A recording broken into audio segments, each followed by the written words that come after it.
Two horses, one race. No excuses. One is Seabiscuit, the small underdog people laughed at. The other is War Admiral, the Triple Crown King everyone feared. And on one day in 1938, America didn't just watch a horse race, it watched a fight between hope and power. Because if Seabiscuit lost, the dream dies. If he won, the world would never talk about champions the same way again. This is why Seabiscuit versus War Admiral is still searched today. It wasn't a normal race with a big crowd. It was a match race, just them, head to head, for the world to judge. People argued for months about who was really better. The champion had the perfect resume. The underdog had the biggest heart. So what happened when the bell rang? The two legends finally met, and nobody could hide behind luck. In the next few minutes, I'll tell it like a story anyone can understand. Who Seabiscuit was, why War Admiral felt unbeatable, why the race almost didn't happen, and how Seabiscuit shocked the world at Pimlico. No complicated racing words, just the moment that proved an underdog can beat a king when courage shows up at the exact right time. They weren't just two racehorses, they were two opposite answers to the same question: who deserves to be called the best? On one side was Seabiscuit, the underdog people didn't expect to matter. He wasn't built like a perfect champion. He was smaller, rougher around the edges, the kind of horse the world can overlook because he doesn't look like a poster. But that's exactly why people loved him. Seabiscuit didn't feel like a rich person's dream. He felt like every ordinary person's fight, the comeback symbol, the keep going even when you're counted out story, with a heartbeat. Seabiscuit represented struggle that turns into strength. He was the horse of second chances. The horse people looked at and thought, if he can rise, maybe I can too. That's why his name is still searched like a legend, and not just a race result. He wasn't famous because everything was easy. He was famous because it wasn't. And on the other side was War Admiral, the boss horse, the one everyone feared, the one who didn't need sympathy or a miracle story to get respect. War Admiral carried the power of a perfect resume, including something that instantly turns a horse into royalty. He was a Triple Crown winner. That title alone tells the world, this isn't just a champion. This is a machine built for history. War Admiral was the type of horse people point to when they want certainty, clean greatness, proven dominance, no excuses, no maybe, just results. He was the champion the sport could safely call elite. So the matchup wasn't simply speed versus speed, it was belief versus proof. It was the underdog who made people feel something against the champion who made people respect something. And here's what makes that contrast explosive. When an underdog wins, it becomes a story. But when an underdog beats the perfect champion, it becomes a moment that people replay for generations.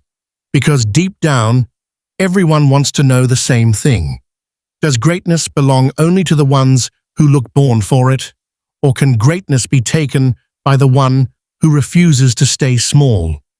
That's why Seabiscuit versus War Admiral wasn't just a race.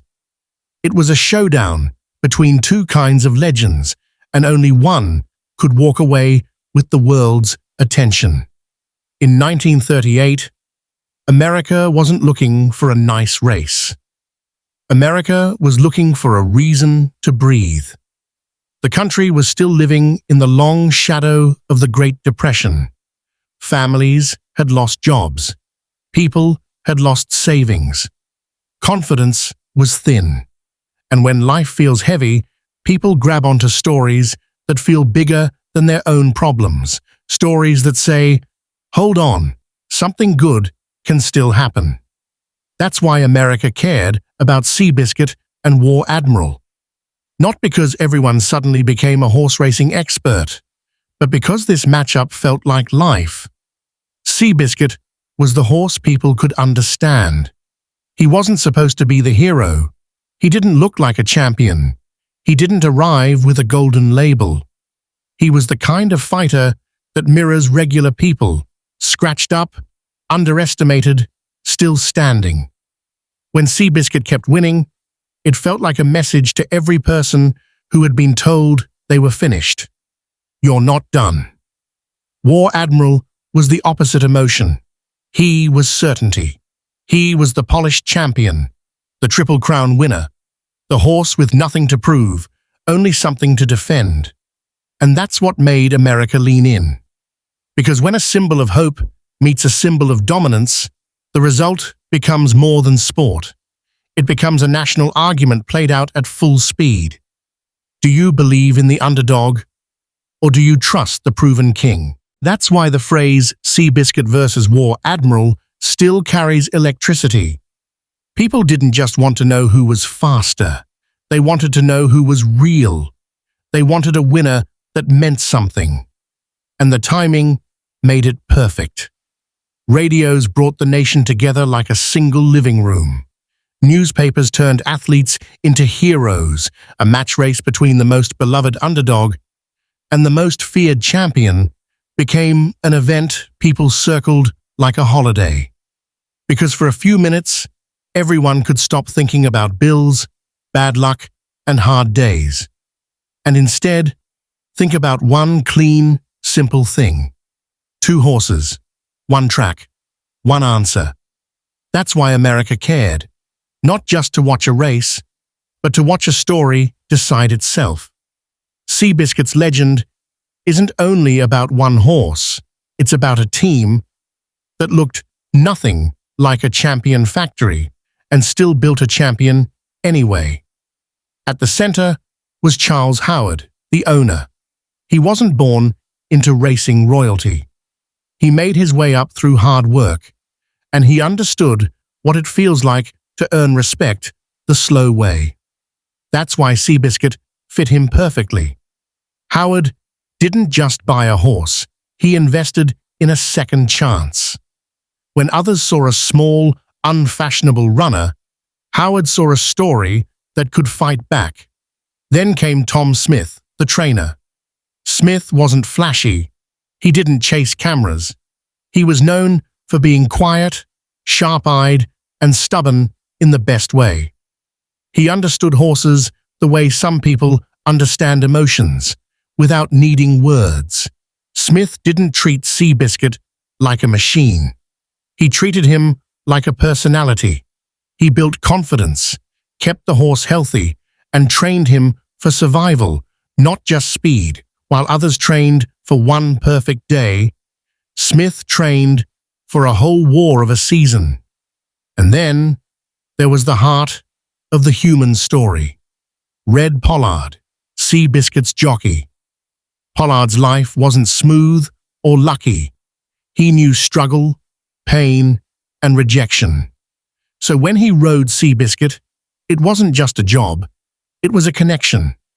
2 underdogs moving together, one with hooves, one with a saddle, both trying to prove they weren't finished. Later, when injuries forced changes, George Wolfe entered the story. Another top rider, calm under pressure, respected everywhere. Wolfe wasn't there to steal the spotlight. He was there because this mission was bigger than ego. This team made hard choices, not emotional ones, because the goal wasn't a nice headline. The goal was history. That's what made Seabiscuit's team so powerful. They weren't perfect. They weren't the rich, shiny version of success. They were real people with real scars who refused to accept the role the world gave them. And when a team like that starts winning, the crowd doesn't just clap.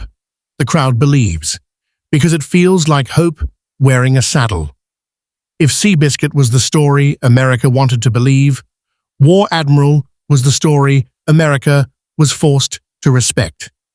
Because War Admiral wasn't marketed as a miracle. He was built like a verdict. He was the Triple Crown winner, the kind of champion whose resume shuts down arguments before they start. When people heard his name, they didn't think maybe. They thought problem. The kind of horse you don't chase, you survive. And what made him even more terrifying to the public was his bloodline. War Admiral was the son of Man o' War, a name that already sounded like a myth in American racing. So War Admiral didn't just represent a great horse, he represented a legacy. He carried the weight of a dynasty, and people expected him to crush anything that stood in front of him. In 1937, War Admiral ran through the season like a machine. He was dominant. He became Horse of the Year and the champion everyone pointed to when they wanted to define what a real champion looked like. While Seabiscuit was winning hearts, War Admiral was winning respect, and there's a difference. Hearts are emotional. Respect is cold. Respect is what you give when you have no choice. That's why War Admiral was the perfect boss for this story. Because if Seabiscuit beat a normal rival, it would be impressive. But if Seabiscuit beat War Admiral, the Triple Crown King, the son of Man o' War, the polished champion, then Seabiscuit's underdog story wouldn't just be inspiring, it would become undeniable. And here's what made the matchup feel so tense. War Admiral had everything Seabiscuit didn't. He had the classic champion look. He had the perfect label. He had the kind of reputation that makes other stables nervous just hearing his name announced. So when the public demanded this showdown, it wasn't because they wanted a close race. They wanted a final answer. Was Seabiscuit just a beautiful story people fell in love with? Or was he truly great enough to defeat the most feared champion in America? War Admiral stood in the way like a locked gate, and that's exactly why beating him would mean everything. The most shocking thing about Seabiscuit versus War Admiral is this. The hardest part wasn't running the race. The hardest part was getting the race to exist. Because a match race like this isn't just two horses show up. It's pride, money, reputation, and fear all fighting behind the scenes. One side has everything to gain. The other side has everything to lose. And when the boss is a Triple Crown winner, like War Admiral, people protect that crown like it's made of glass. Seabiscuit's camp wanted the showdown because they believed their underdog could beat the king.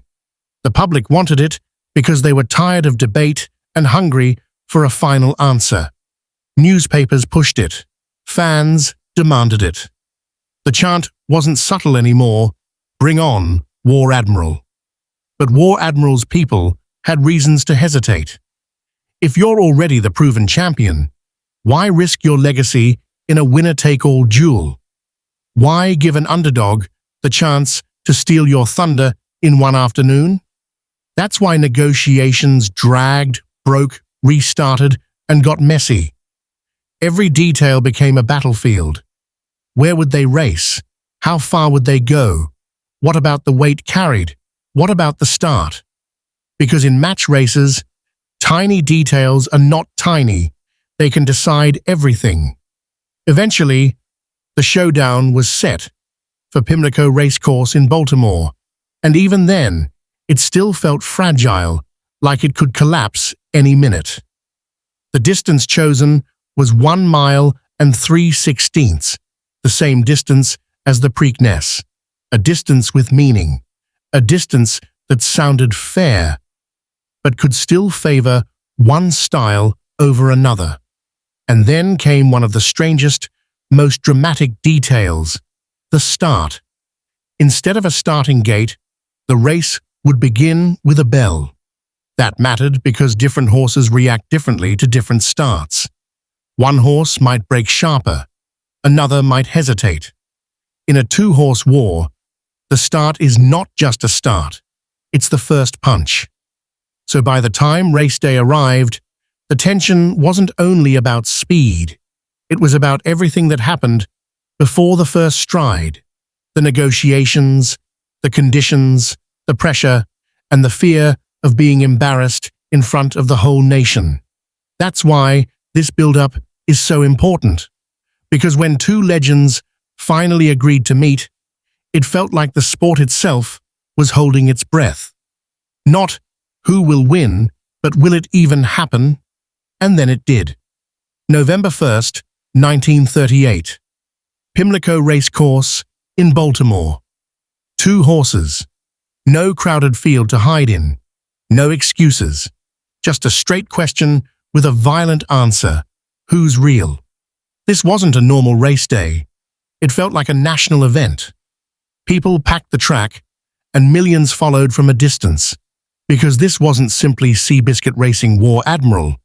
This was the underdog that people loved facing the Triple Crown champion that people feared. And the conditions made it even more dramatic. This was a match race, so every sound mattered, every movement mattered, every second mattered. Instead of a starting gate, they used a bell. A bell start sounds simple, but it's the kind of detail that can decide a match race. Because if one horse hesitates for even a blink, the other one steals the whole race. The bell rang, and the impossible happened right away. Seabiscuit broke sharply and went straight at War Admiral like he had been waiting his whole life for that exact second. And War Admiral, the boss, didn't get the easy start everyone expected.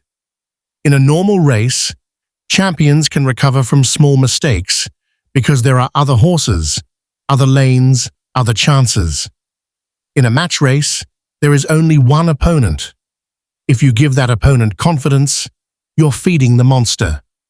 For much of the race, it wasn't a cute underdog story. It was a fight. 2 great horses matching each other stride for stride, both refusing to blink, both trying to break the other's spirit. That's the part people forget. Seabiscuit didn't win with luck. He had to earn it against a champion who didn't know how to surrender. Then they turned for home, and Seabiscuit did what legends do. He didn't fade, he didn't flinch. He pulled away. Seabiscuit beat War Admiral by 4 lengths, and one commonly reported winning time is 1 minute, 56 and 3/5 seconds. But the numbers aren't the main thing. The main thing is what the moment felt like. The crowd realizing the underdog didn't just compete with the king, he beat him. That's why this race became the match race of the century. Because for a few unforgettable minutes, America watched belief defeat certainty, and the sport was never the same anyway. In a match race, there's nowhere to hide. No traffic excuses. No, he got boxed in. No bad trip. Just 2 horses, 2 hearts, and 1 truth. And that's why Seabiscuit beating War Admiral hit like a shockwave. Because he didn't steal it. He didn't survive it. He took it. First, Seabiscuit won the most important battle before the stretch even mattered. The break. The race started with a bell, not a gate, which made the start feel raw, almost old school. And when the bell rang, Seabiscuit launched like he'd been waiting for that sound his whole life.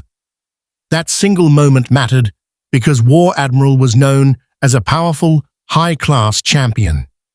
If you let a horse like that settle into his comfort zone, he turns the race into his plan. Seabiscuit refused to give him that comfort. Then came the next turning point: control. Seabiscuit didn't just jump forward for show.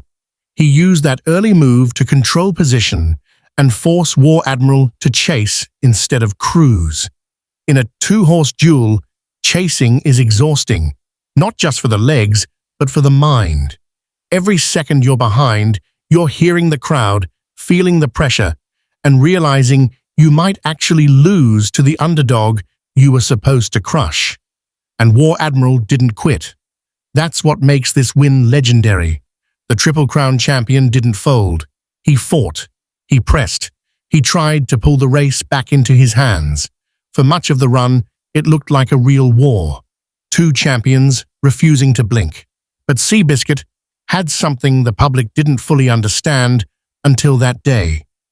His courage showed up late. When the race reached the place where champions usually start to weaken, Seabiscuit didn't weaken. He grew. Turning for home, Seabiscuit didn't just keep up. He separated. He accelerated when the pressure peaked. He opened daylight. And then the moment became unavoidable. The underdog was pulling away from the king. Seabiscuit beat War Admiral by 4 lengths. One widely reported winning time is 1 minute, 56 and 3/5 seconds. But the real stat wasn't time. It was the silence that hit War Admiral's fans for half a second before the roar swallowed everything. Because in that stretch run, Seabiscuit didn't just win a race. He flipped the entire story. He turned maybe into yes. He turned belief into proof. And that's why people still replay it, still argue it, still search it. Because it's rare to watch an underdog not only dream, but deliver. When Seabiscuit crossed the wire in front of War Admiral, the race didn't just end. It echoed, because that win didn't feel like Seabiscuit won a big event. It felt like the entire country watched a belief get proven right in real time. The underdog didn't just hang with the king, he beat the king.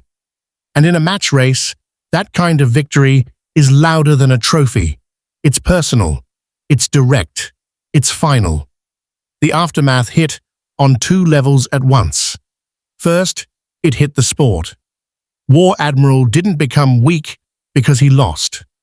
If anything, the fact that he was pushed so hard only reminded everyone how great he truly was. But the loss proved something the racing world hates admitting. Even the most perfect champion can be beaten when the conditions are right and the opponent is fearless. The crown wasn't fake, but it wasn't untouchable either. Second, it hit the people. Seabiscuit became more than a racehorse. He became a headline, a conversation, a symbol. In a time when hope was rare and the future felt uncertain, Seabiscuit's story felt like a small rebellion against reality. He was imperfect, overlooked, and still unstoppable when it mattered most. That's why people who didn't even follow racing cared. They weren't cheering for a betting ticket. They were cheering for the idea that the little guy can win. And the sport recognized it. Seabiscuit was voted American Horse of the Year for 1938, a powerful full-circle moment because he didn't just win the biggest matchup, he owned the year. But the greatest part of the legacy is how long it lasted.